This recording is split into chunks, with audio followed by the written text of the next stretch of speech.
Moving day. How many people actually get excited when it's time to move?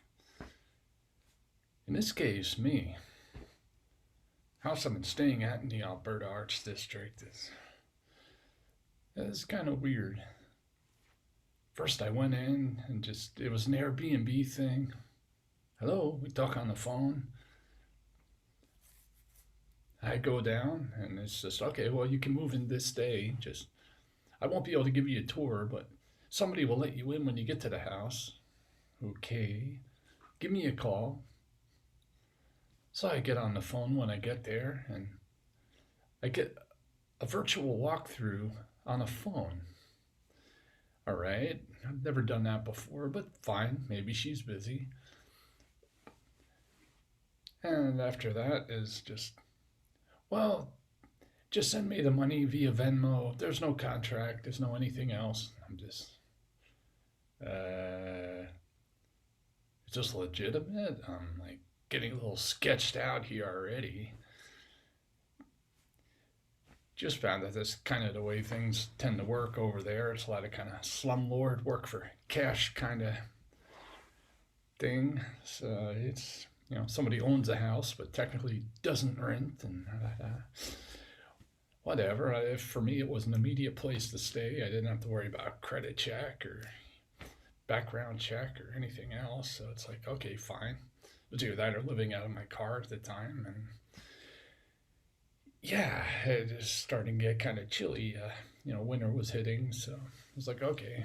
And plus, with COVID, you couldn't even find a place to get a shower, really. So it's fine. I took it. Then there were renovations next door. They were building a whole second house behind this one. It's like, okay, so there's going to be one house, there's going to be two houses. So maybe they'll rent that out to somebody else.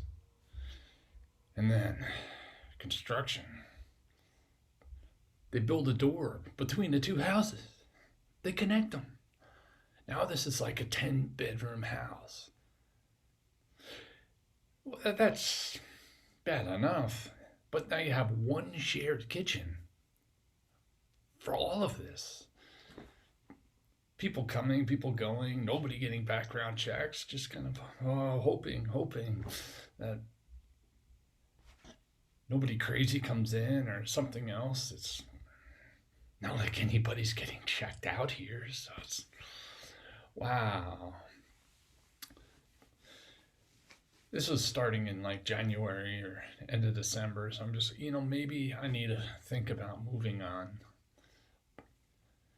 So I find a place out in Gresham, and it's much nicer. Just one other guy and me in a nice little sub community. It's like awesome.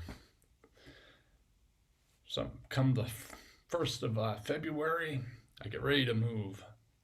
So with all this stuff going on, yes, moving day is exciting for me. As much as, like anyone else, I don't really like moving. So I pack up most of my stuff. I put some in my storage unit. Great. And I head over. I make my trip. I get there. It's like, I'll just park in this reserved spot because it's close to the house. Everything else is kind of taken. Parking's a little full. I don't want to have to walk like a quarter mile with all my crap.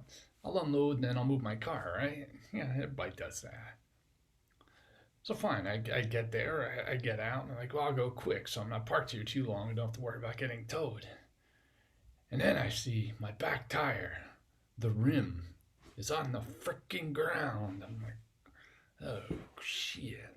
How long has that been like that? Yeah. For a little bit of history, this place in Alberta I've been parking this is the third flat tire. And every single time it's been like a screw or a nail in there. So it's almost got me wondering if somebody was intentionally doing something over there. I had to buy 2 used tires at Les Schwab already. So I'm like, not again. And I'm in Gresham, so I don't know where anything is. So fine, okay. I'll just unload my trunk, which is full of crap. And I think I saw a scissor jack in there, so I'll see if I can find a lug wrench and all this. All right, let's do this. carry all my crap out, get it in the house. All right. It's what's wrong with this jack? It's like stuck in there. Well, go underneath everywhere. I can't see any reason way to unbolt it. It's like tire and right where like the rear part of the trunk closes is kind of underneath a little bit in this little hole.